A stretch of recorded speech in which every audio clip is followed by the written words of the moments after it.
Have you had to survive staggering loss in your life?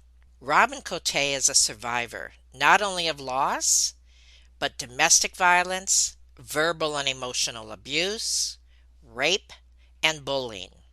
She is a widow who also lost her young daughter. But you will never hear Robin describe herself as victim. You are in for a special treat because Robin has tips, she has encouraging words, and I can't wait to hear her story and to share it with you. Have you ever felt like giving up, quitting, throwing in the towel? Welcome to Never Ever Give Up Hope featuring Carol Graham. She's an author, health coach, and motivational speaker. Backed into a corner multiple times in her life, Carol shares with you stories on how she overcame some of the toughest obstacles a person can go through in life, but refused to give up hope. Rather than admit defeat, an opportunity was presented, and it involves each and every one of you. Carol will feature spectacular guests who will share their messages of hope, encouragement, and their inspiration to prove why life's adversities only make you stronger. And now, welcoming the host of the show, here's Carol Graham.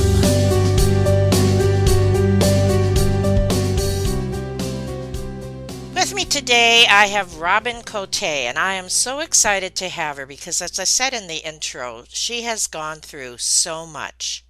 And one of those things sometimes is enough to make somebody just roll over and want to quit. But Robin has endured a lot. So thank you for being a never ever give up hope, Robin. Well, thank you for having me, Carol. This is a real treat for me to be here with you today. And it's a treat to be on the other end of the microphone, correct? Absolutely. And I love this kind of atmosphere. It's nice to be the person who actually gets to answer the questions and get to Yes. meet the other people on the other side. Now, as a teenager, you were raped, and my heart really went out to you. You painted a great picture in your story of a teenager who did not get the support after from her family after going through something so traumatic. Your father didn't believe you, your mother didn't comfort you. So if you could maybe share a little bit of why that happened, why your dad didn't believe you, and then to carry it further on how this affected you and your life going forward. Well, at this point in my life, I had already been dating my son's father. At this time, I was pregnant, didn't even know this. And he and I had split up. I was still in my high school years, and we had split up in October. And I started going through some sort of what I felt like to be a depression. I didn't know I was pregnant, as I said, and I couldn't understand what was happening in my own mind and my own body. And then I just kind of kept to myself for a while until somewhere around Christmas time. And I had friends of mine that invited me to a Christmas party at their apartment. And I went to this Christmas party thinking, okay, well, I need to get back into life. I'm only 17. Why am I Mm, going through this right now? And the only thing I remember in that apartment was them introducing me to their friend Steve, and Steve offered me a cup of beer.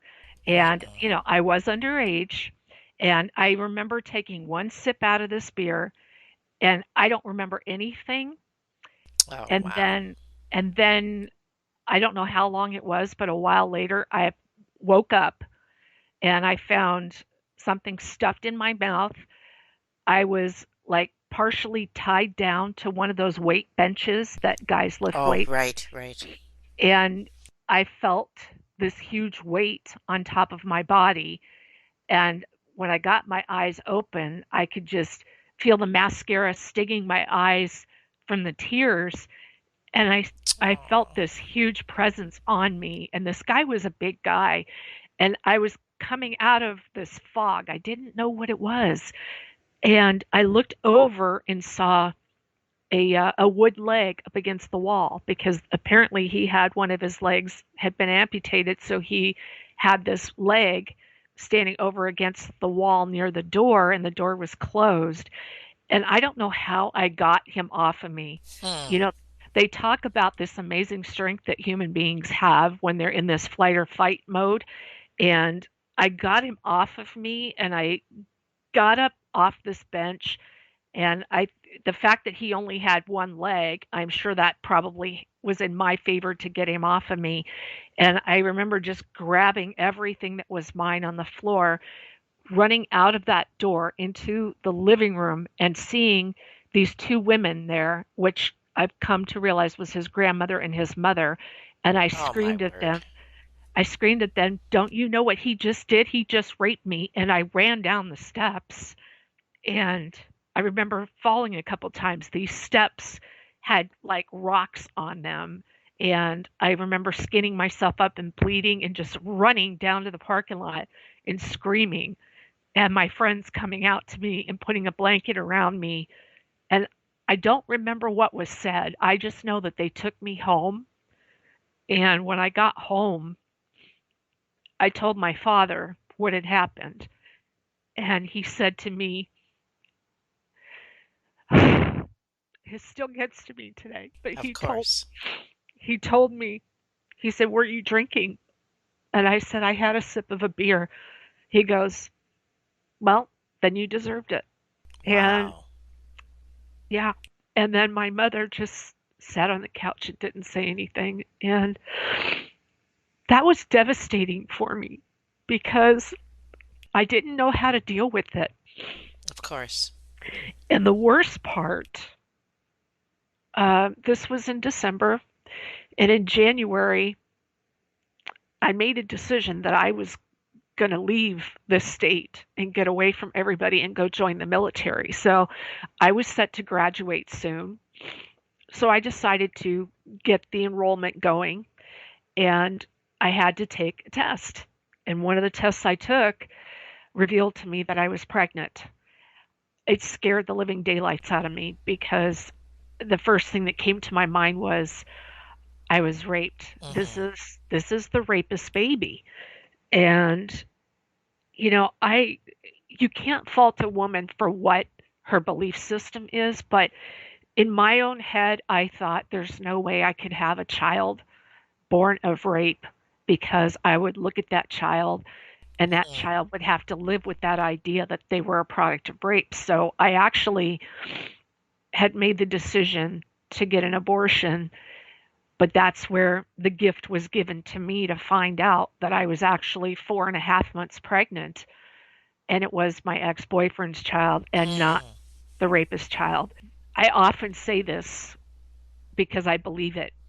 That child has saved my life in more ways than I could have ever imagined, because that child became my reason to live and to fight and to keep going no matter how hard things got. Are you referring to your son who is your Yes. motivator? So Yeah. maybe before we continue with your story, share a little bit about that and how he motivates you, other than, as you said, the pure choice to live, to keep going. My parents took their responsibilities of raising us kids. My dad did the financial stuff, but there was a lot of stuff missing.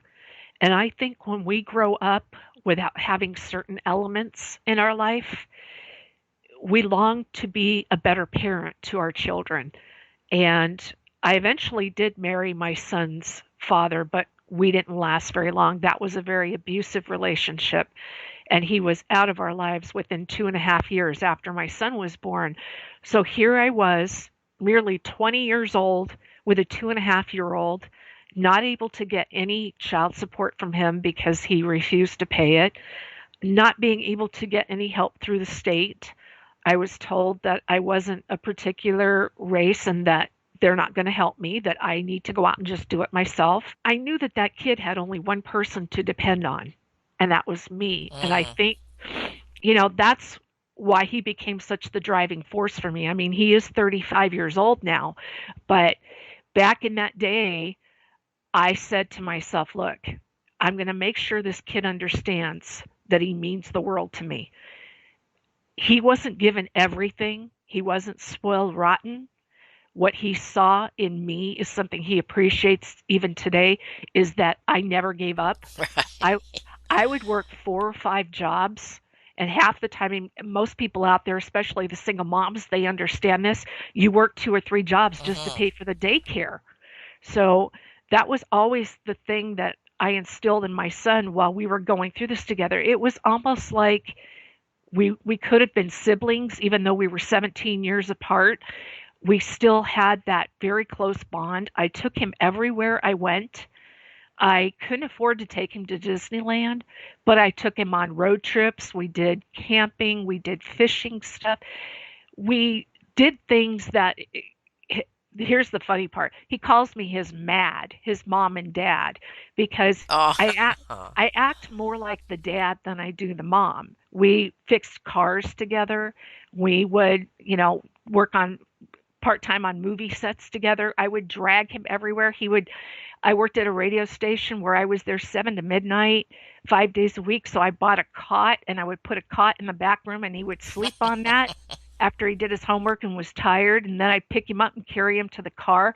So I became a better parent and a better person all the way around, because I did not want to let that kid down. I had been let down from my own childhood, and I didn't really understand what was going on when I was much younger.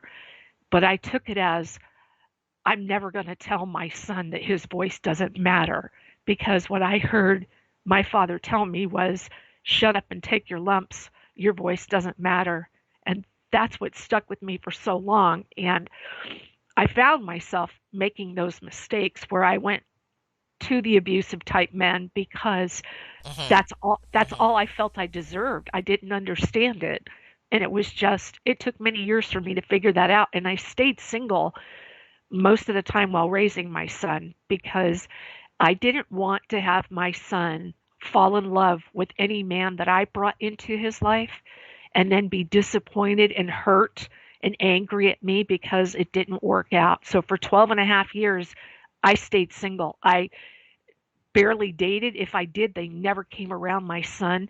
He was my primary focus. And there were many guys that came and went that were angry at me because I wouldn't make a full time commitment and invite them into my world to meet my son. It's like, you don't get it. I can't do that to my kid. You and we might not work out. I don't want to break my son's heart. I don't want to give him a reason to think that mom is all about herself and doesn't care about him. So in the back of my mind, that's what I lived with every day was, how can I be a better parent to this kid and be a better person for not only him but for myself and for anyone else that comes around me. And him and I have the most amazing relationship even all these years later. And the fact that I see what kind of parent he is today to his 2 kids is a true testament to knowing that, even though I didn't always think I made the right decisions, I know I did at the time, because I see it in him. I see what an incredible father and human being he has become. And that to me is, it's worth its weight in gold, because we really don't know if we did our job as a parent until we see how our kids act and react as they get older. That should be a bumper sticker. It's so true, and you hear it all the time. One of the things that I'm hearing as you're talking is that trauma can drive us, and it can drive us negatively or positively. And it's the old adage of look at life as not a stumbling block, but a stepping stone. So, bearing that in mind, could you share with the audience how they can do that? Well, first of all, as you just heard me take a deep breath, that's your number one thing. You got to stop yourself in the moment and just breathe. The biggest thing is, it's 10% what happens in our lives, and it's 90% Hmm. how we react to it. Yes. And I know that's a very famous saying, but I live by that, because I wasn't given that choice to overreact. I was only looking forward with what I had to do every single day to make it the best life possible for us. Was it easy? Oh, God, no. The struggles every day were so difficult, but every day is a brand new day. You can't take what happened yesterday and let that control Hmm. your life for the rest of your life because yeah, I mean, it's okay to sit down and cry about it. God, crying is the best thing in the world. It Right. releases so much. There's so many things I've had to cry about, and people will look at me and go, God, you're so strong. How do you do that? Dude, there's times when I just lock myself away and take a good Right. long cry Right. because you have to. You just can't stay stuck because life is going to go on with or without you. Life is going to move forward with or without you. Are you going to stay in that dark place or are you going to start walking towards that light? It's no one else can do that for you. That is our own individual journey. And with all the stuff that has happened in my life, I look back and I still am in amazement with everything I've gone through that I'm still here. But it just goes to show what persistence and the human will is all about. If you really, really want it, you can have it.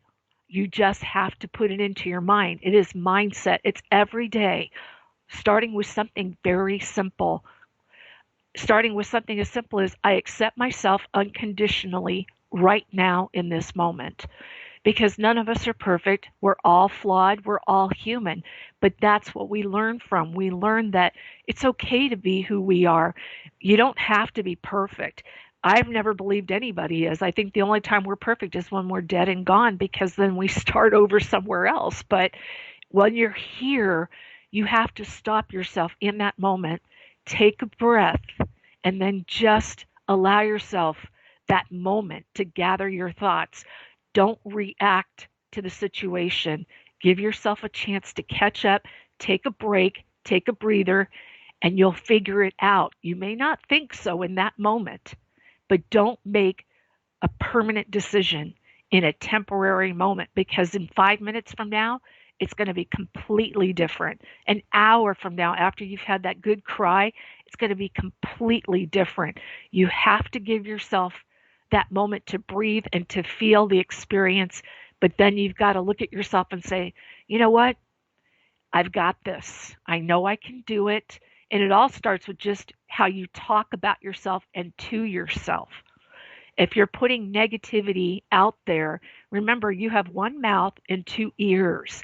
Every time you speak, even though it's one voice, it's two ears picking it up. And our brains are extremely powerful tools that we carry with us every single day. So we're hearing this twice. You have to start by just saying, I'm a good person. I have a good heart. You have to just start believing in yourself. And I know that's difficult. God, I've spent half my life in the dark trying to figure that out. But the key to it is just remembering that you are human.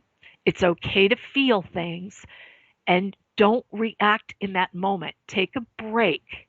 Let yourself just relax. Then let that thought come to you and you know exactly what it is you have to do.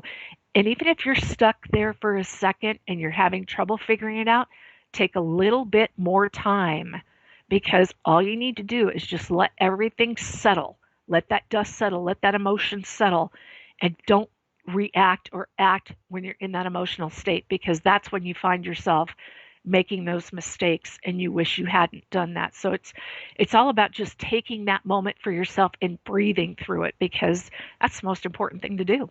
I agree 100%. And you you shared a lot of things that are very encouraging. But what I want my audience to understand is that this is not the end of your story. This is barely the beginning because of what else you've had to survive. So we are going to take a quick break and then we're going to come back and not only hear and how you've handled it, but what you're doing now and what you offer to the listeners and your book. So in one moment, we'll be back.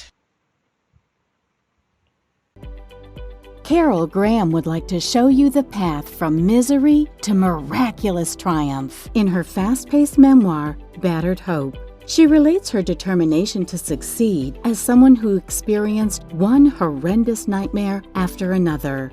Gang raped and left for dead, loss of a child, husband falsely imprisoned, and cancer.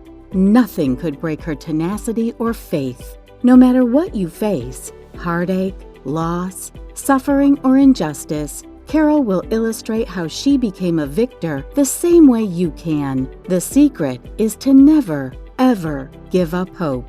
Order your copy at Amazon or batteredhope.blogspot.com. Continue with your story, Robin. Share with us some of the other traumas that you had to go through, such as being widowed and the loss of your daughter. I can't even imagine. Share that story with our audience, please. Well, I'll talk about my daughter. And this is one of the hardest things because my daughter's still alive.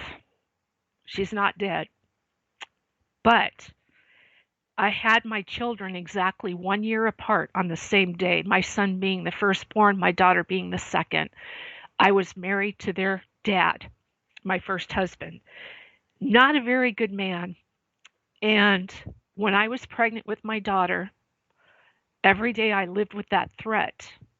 We had rifles up on the wall, and every day he used to tell me, "Don't tell anybody you're pregnant, or I will kill our son, make you watch, and then I will kill you." Hmm. I lived with that threat, and mind you, at this time I was 18 years old. Oh my I was word. I I was just a kid. No I kidding. was just a kid. I had no idea what I had gotten myself into being married to this guy who was in his 20s, who had a very bad childhood apparently, and no one knew I was pregnant. And I'm 5'9". I'm not a small girl. I'm like an Amazon from what they tell me. So I hid my pregnancy very well. And I didn't show until I was 8 months pregnant with either of my children. And I remember my ex husband taking our daughter from the hospital and giving her up for adoption. I had no idea this was what was going on. And on the fifth day in the hospital, I had some side effects. They had to go back and do some stuff with because I had a cesarean. So they had to go back and redo my stomach or something. And I had woken up on the fifth day and my daughter was gone. And I just freaked out. I didn't understand what was going on. And I asked the nurse, "Where's my daughter?" And she said, "Well, they've come and got her." And I'm like thinking, well, my parents don't know I was pregnant. So no one else knows I'm pregnant. And I said, "Who are you talking about? My parents?" I thought maybe my husband had told them. And the nurse said, "No, the people from the adoption agency." And Oh my goodness. I had no idea what was going on. It was like my soul was ripped. And I disappeared for a long time, months. I don't even remember. There's like 8 or 9 months of my life that are still black. They're blank. And I've never been able to get that back. But I've, it wasn't long after that that my marriage broke up because I flipped out on the phone one day talking to my husband's grandmother. And I said to her, I said, "Do you know what your grandson did? He took my daughter and gave her away." That was pretty much the beginning of the end because he stormed off. And the very next day at my mother's house, he walked out on me and left. There were so many violent things that happened within that 48-hour period of time because after that, he attacked me and drew blood. And that was the first time he had done that. And that's, the next day, that's when he left because I struck back. I hit Right. him back. And then he walked out on me the following day. And 2 years later, at my son's birthday party, him and his girlfriend came to the party. And that's when I found out why I lost my daughter because he didn't want to have any girl children because they couldn't carry on his family name. This man took that child away from me and gave her away. And I even tried to get her back because when I threw him out, I packed up all his stuff and put it out on the sidewalk in front of our house. And I found the adoption documents. My name wasn't even on there. How could this man give away my Right. daughter without my signature? That's what I never understood. And I even tried to fight to get her back after him and I were split up, but I was a single mom I had no child Exactly. support. I had no money, and they told me, look, unless you've got a ton of money, these people are going to fight. They're going to, it could take, the custody back up in court was 3 years. So by the time we would have gone to court, the first possible date, she would have been 4 years old. So what kind of person would that have made Yeah, me yeah. to go in and rip that child out of someone's home? And I don't know if you remember a very famous case called Baby Richard. It was the it happened not even a couple years after this happened with me, and we saw what that battle did. The woman had a baby. She gave the baby up for adoption. She never told the boyfriend she broke up with that she had a baby by him. And then as soon as he finds out that there's a baby, he wants custody of his son. So then they go to court and they rip this child out of that house when he's like 4 or 5 years old. When I saw that on the news, I knew I made the right decision not to try to fight and rip her out of that only home. I mean, God only knows if I could have even done it financially. It would have taken forever, but I had to make a decision to let her go. And what I did after that, because that was my heart and soul being ripped away from me, never even having that chance with my child, I went and got my tubes cut and burned so I would never have any more kids. I never wanted any more children because I that just ripped my heart out. Yes, Did you ever connect with your daughter later in life? yes I did. I found her on her 18th birthday by accident on the internet. Totally by accident. Because the adoption agency sent me a file that had photographs of her when she was a baby. There was whiteout on one of the pictures. So I scratched it and I found out what her name was, but I was off by one letter. So for years I searched and I was always off. But for some reason on this day, it came up on an internet search with the correct name, even though I was off with one letter. And it was her photograph staring back at me. I was looking at myself. Huh.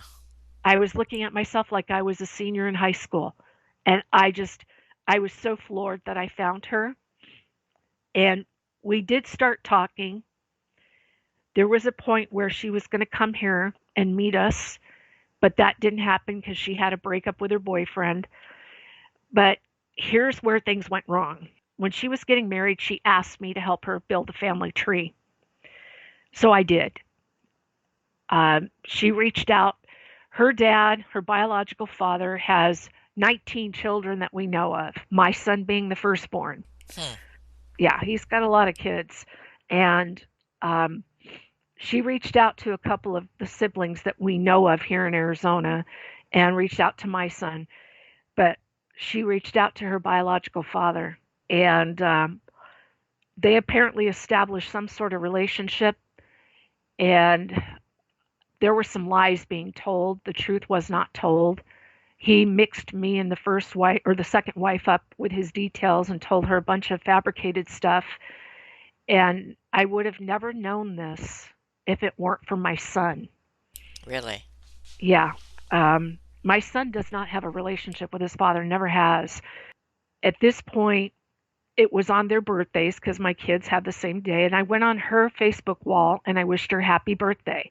At this point, she had asked me not to get too personal because her adoptive mother was kind of sick and not doing too well. So she didn't want me to create any problems. I'm like, fine, I can handle that. We're friends. I'm not going to impose upon that relationship with your mother. And when I posted on her wall, right below it was my ex-husband saying, happy birthday, baby girl. That was like a dagger through Of my heart. course. This was the man that didn't want her, but yet they had something going on, and it just penetrated my very being. So that was my ammunition to set the record straight, starting. And when I talked to my son, I had seen my son had become friends with his dad, and I'm like, why is this going on? I said, you don't understand. This guy has been so intrusive in my life for the last 25 years. He's tried to send me things and I mean, this man played warfare with my mind for over 25 years, Hmm. even after we were long. divorced, he was still sending me notes in the mail, threatening me and everything. And I told my son, I said, look, I love you, but I cannot be in your life as long as he is, because I can't have him have a window into my life. Right. That's, and my son goes, look, Mom, I just did that because I wanted to see what he was telling my sister. And he sent me back this private message on Facebook.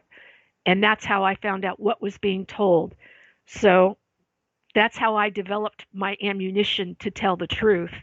And all those years later, I sat down and started blogging it out with that letter he sent my son, pointing out where the truth was and where the lies are.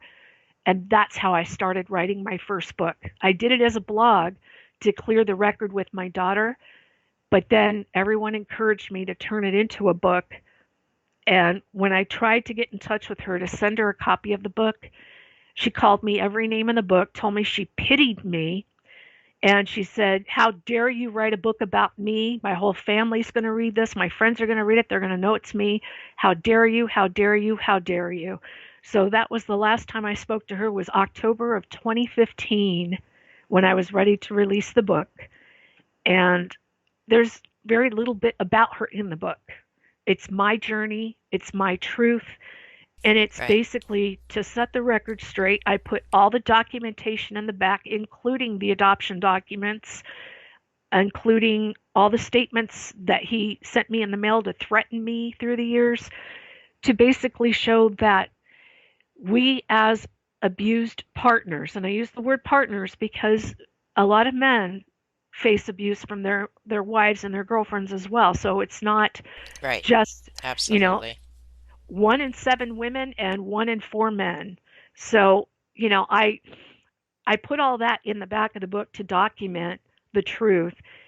And it's my story of how I survived. It's my story that even though I've been in very dark places and I allowed others to take me there, because in the end, it is our self worth and our self esteem that we are, that belongs to us, but we give that away. We allow other people to control that within us. We give that away. And I gave that away at a very young age. And I know it has a lot to do with my upbringing. I don't blame my parents for it. I understand that they're a product of how they grew up. I take responsibility for what I allowed in my life. I didn't know any different at the time, but I understand it. I have not spoken to my daughter since. And I tell people that I know who have actually buried their children. It hurts me to say this because it feels wrong, but it feels how I feel. I've lost my child several times. And sometimes I wish that I could have buried my child and have been able to grieve the loss and be able to move past it. Because I know in my travels with grief, we never get over losing those that we've lost. We just get through it and we get past it in order to move on every day. But there's a part of me that, and it's not that I wish death on her, because I don't, but there's a part of me that sometimes wishes that I could have been able to grieve the loss of my child properly than to be where I am. And she's 34 years old, and I've never once laid an eye or a hand on her since she was 3 days old.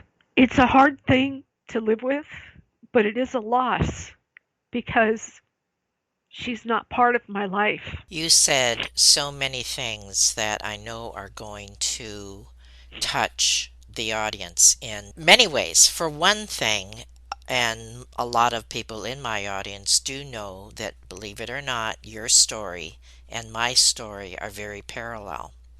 And as you were talking, I was choking back the tears. Now, if I have been through something like this and has survived, and you have been, it is hope and encouragement for those who also maybe even going through something right now like this. We were the adoptive parents of a little baby, 3 days old, who had him for a year when his mother changed her mind because of the Oh, pressure from her parents to take him back. So that was one thing that I related to. And the grieving process and the loss is greater than, as you said, the loss through death. In fact, I just finished writing an article on that very subject because our son, who is married with several children, who we adopted years later, he is now 40 years old, he walked away from us for no reason at the age of 30 and took his family. No one knows why yet.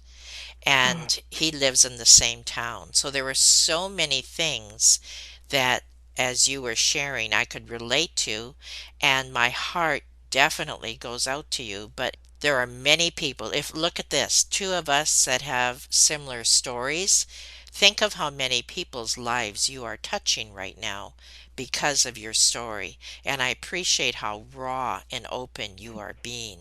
So let's continue. And we don't have a great deal of time left, but I do want to switch gears a little bit and share to my audience who you are, first of all, what you've accomplished, and how you are an advocate for victims.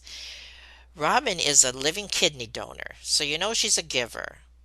She's a loving mom, which has been very obvious throughout this podcast. She's an award winning writer and an honored member of the Arizona independent film and music community. You, in spite of everything that you went through, you have had great accomplishments. She works as a podcast producer for Star Worldwide Networks. She hosts her own podcast, Get Real with Robin. Oh, I know my guests are going to tune into that, but also an advocate for victims. So tell us how you have used not only your current position that you are in, but also your what you have gone through to be that advocate. I just go right back to my teenage years because I went to a place here where, women would counsel women who had been raped. And I will never forget sitting across from that counselor. And she took my hand and she said, I know how you feel. And here I am at 17, trying to deal with being raped, not having supportive parents, not even having friends to go to tell about this. And this woman has the blatant disregard for me to say, I know how you feel. I took one look at her through tear stained face and I said, let me ask you a question. Have you ever been raped? She said, no, I haven't. I said, well, first of all, you don't even have an inkling of what it feels like to go through that experience. And second of all, you're not in my head, you're not in my heart. How could you even have an idea of how I feel? And That's right. moving forward in my life, I would never say that to anybody because I felt Mhm. I literally wanted to reach out and just strangle this lady when she said that to me because it's like, no, you don't. You Right, don't get it. right. So I decided from a very young age moving forward that if anybody ever needed somebody to talk to, I would always put myself in that position and I would always say, I understand or I can relate. I would never tell them I know how they feel. I don't care if our experiences are similar. I don't have the right to tell you that I know how you feel because, number one, you haven't opened up to me. So I don't even begin to know how you feel. And two, even when you tell me how you feel, it's none of my business to tell you I know how you feel because that's just the wrong thing to say to anybody, no matter what they're going through. And I started counseling people because I've had so much death in my life. From the ages of 22 Yes. to 33, there were 41 people that died. So I became so numb to death that I was capable of speaking out and talking about things, everything from suicide to cancer to, being a widow to dealing with organ transplantations. I go out there and I am the one who's going to be the guy who's going to carry the load on my back because I'm still here. All these things have happened to me and I'm still standing. So That's right. why shouldn't I use my voice and use it loud and proud? My voice was silenced for way too long, starting with my childhood. My voice was silenced And when I started finding my voice, I got tired of being the guy who got hurt, bullied, who got taken advantage of. I sent two men to prison for dental fraud and land fraud because 70 victims were afraid to stand up and fight for Oh themselves. my word. They were just going to lay down and take it. And it was just coming from a woman who lost the love of her life, who had a Mm, teenage son, who was being taken for $10,000. And I had no idea what can of worms I was opening up. And that's what really started my victim advocacy, was the fact that years ago when this happened, I decided, you know what? You work in radio and television and in the local scene. Why are you not using these things to spread the word?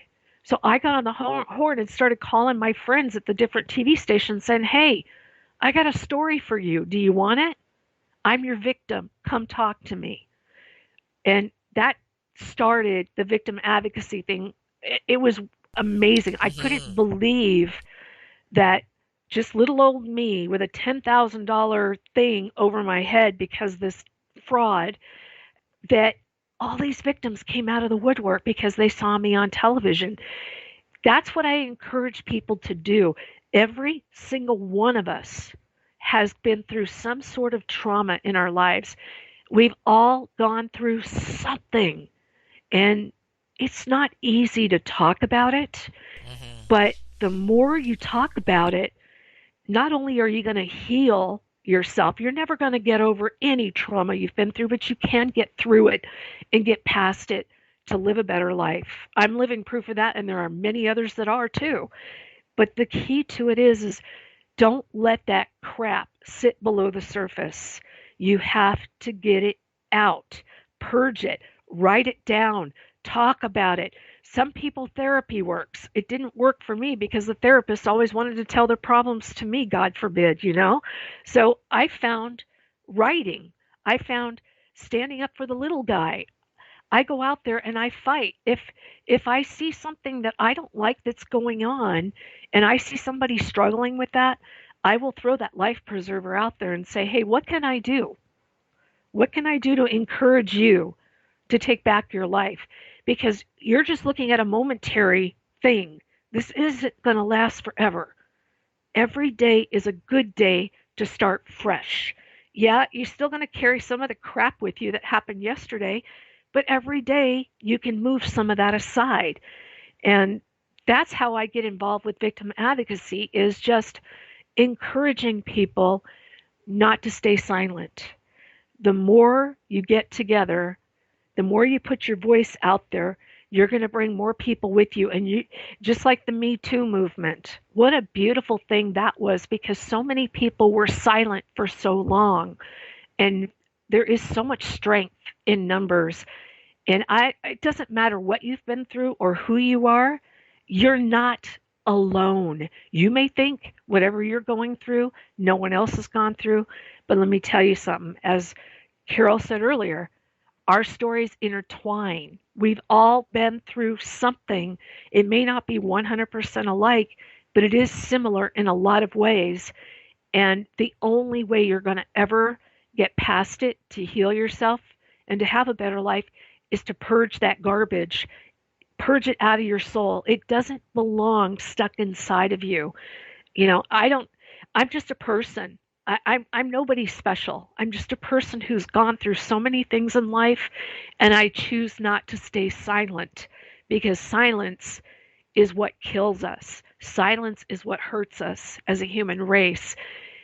There's a lot of people that speak out negatively, but there's also a lot of people that speak out positively. Find the ones, gravitate towards those people, find the help that you need. Don't stay stuck where you are, because that's not what you're meant to be here for. Your life is not meant to be miserable. And take it from somebody who's had a lot of blows, who's often thought about, why am I here? Why do I have to keep going through all this stuff? I finally got to a point in life when I'm looking back. I'm 53 now, and I'm looking back at this going, the first half of my life was a lot of learning lessons, was a lot of tough stuff, was a lot of death, a lot of horrible things. But now I'm on the other side of it. So I've got at least another 40 or 50 years in me where I get to start living life to the best ability that I can and not have to worry about all that stuff that's happened before, because I'm not that same person anymore. It doesn't it doesn't affect you. It still brings about the emotions because that's part of who you are. But just because you hear the tears in my voice, that doesn't mean that I've given up. It doesn't mean that I'm not going to keep going. It just means that I haven't lost my ability to feel. I haven't lost my ability to care. I haven't lost my ability to live life to its fullest, because that's what life is all about. It's about learning, loving, living, teaching one another. It's about being a human being and being there for other people. So we all have that advocacy in us, whether we're just listening to our best friend tell a really rough story and being that shoulder they need, or whether we're putting people in jail for doing something wrong to a bunch of people. We all have that advocacy in us, and it doesn't take much to be that. It's just being real, being human, and being there for somebody. I'm at a loss for words, and that's not normal for me, but because there's so many things that I would like to address, and of course time is the issue, and I think that we need to have you come back again. But I want to say this, that if I related to your story, I know that there is people in this audience who needed to hear Robin's story today. They may be either on the other side, who have been able to overcome the traumas that they went through, or they may be going through them now. And either way, it is wonderful to know that we have a sister who too has gone through so much and yet has the attitude of, first of all, wanting to help others, not allowing those things that happened in her life to stop her or to be a stumbling block, and also to be an advocate for those who have been hurt. So you have covered so much territory, Robin. I applaud you. I applaud you for being real. Just as your podcast says, get real with Robin, I have a feeling that's very much what you do. So I encourage people to get your books. Everything will be on the show notes, and they'll be able to connect with you. They will contact you if they even want to chat. I'm sure that they can go to your website or Facebook or wherever and find a way to share with you, but also to listen to your podcast, to get your books, to connect with you in whatever way that they are comfortable, because you have given us so much. And I thank you. I thank you for being open and for sharing today.